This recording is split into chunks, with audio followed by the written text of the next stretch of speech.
السلام علیکم ورحمۃ اللہ وبرکاتہ۔ بسم اللہ الرحمن الرحیم۔ ایک دفعہ حضرت امام احمد حنبل نے اپنا طباق بنیے کے یہاں گروی رکھوا دی، اور جب آپ اس طباق کو چھڑوانے پہنچے تو بنیے نے 2 طباق آپ کے سامنے رکھتے ہوئے کہا، ان میں سے جو طباق آپ کا ہو وہ لے لیجئے، کیونکہ میرے ذہن میں نہیں رہا کہ آپ کا طباق ان میں سے کون سا ہے۔ یہ سن کر آپ خاموشی سے بغیر طباق لیے واپس آ گئے، اور یہ صرف تقویٰ کی وجہ تھی کہ بنیے کو طباق کے بارے میں یاد کیوں نہیں رہا کہ ان میں سے کون سا میرا تھا۔ حضرت محمد بن اسلم توسی رحمۃ اللہ علیہ نے محض اس جرم میں 2 سال تک قید و مشقت کی مصیبتیں جھیلیں کہ آپ نے قرآن پاک کو مخلوق ماننے سے انکار کر دیا تھا۔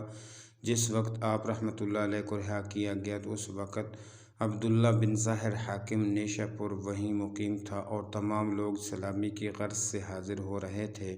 اور جب اہل دربار سے حاکم نے پوچھا، اب کوئی نامی گرامی شخصیت تو ایسی باقی نہیں رہی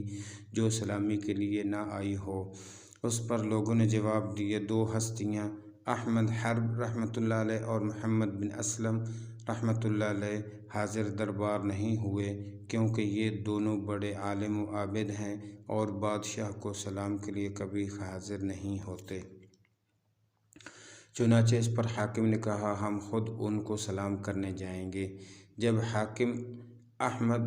بن اسلم کی چوکھٹ پر پہنچا تو یوم جمعہ کی وجہ سے انہوں نے اسے اندر آنے کی اجازت نہ دی، لیکن عبداللہ بن ظاہر بھی نماز جمعہ کے وقت تک گھوڑے پر سوار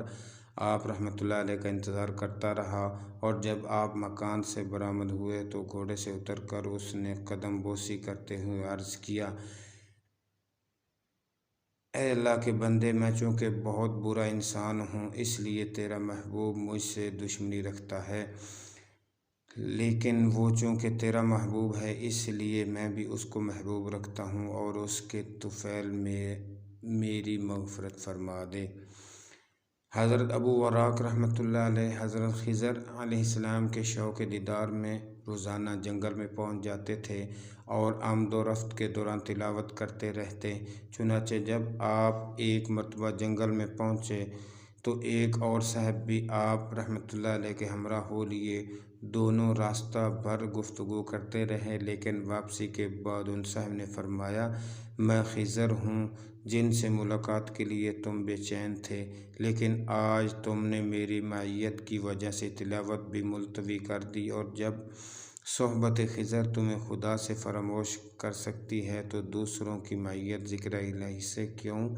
دور نہ کر دے گی؟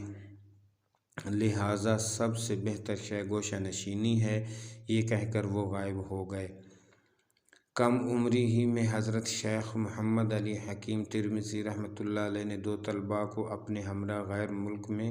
حصول تعلیم کے لیے آمادہ کر لیا، لیکن آپ رحمۃ اللہ علیہ کو والدہ کے بڑھاپے کی وجہ سے اپنا ارادہ منسوخ کرنا پڑا، لیکن جن طلباء کو آپ نے آمادہ کیا تھا وہ بغرض تعلیم روانہ ہو گئے۔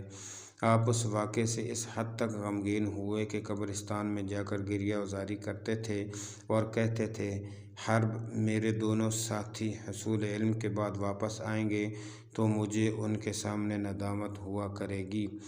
ایک دن حضرت خضر علیہ السلام نے آ کر فرمایا کہ روزانہ اس جگہ آ کر مجھ سے تعلیم حاصل کر لیا کرو، پھر انشاءاللہ کبھی کسی کے پیچھے نہ رہو گے۔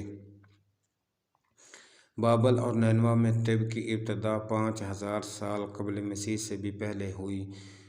اس کے بعد آپ رحمۃ اللہ علیہ نے مسلسل 3 سال تک تعلیم حاصل کر کے بہت بلند مقام حاصل کیا، اور جس وقت آپ رحمۃ اللہ علیہ کو یہ معلوم ہوا کہ میرے استاد حضرت خضر علیہ السلام ہیں تو آپ کو مکمل یقین ہو گیا کہ ایسا صاحب مرتبت استاد مجھے صرف والدہ کی خدمت کرنے کی وجہ سے ملا ہے۔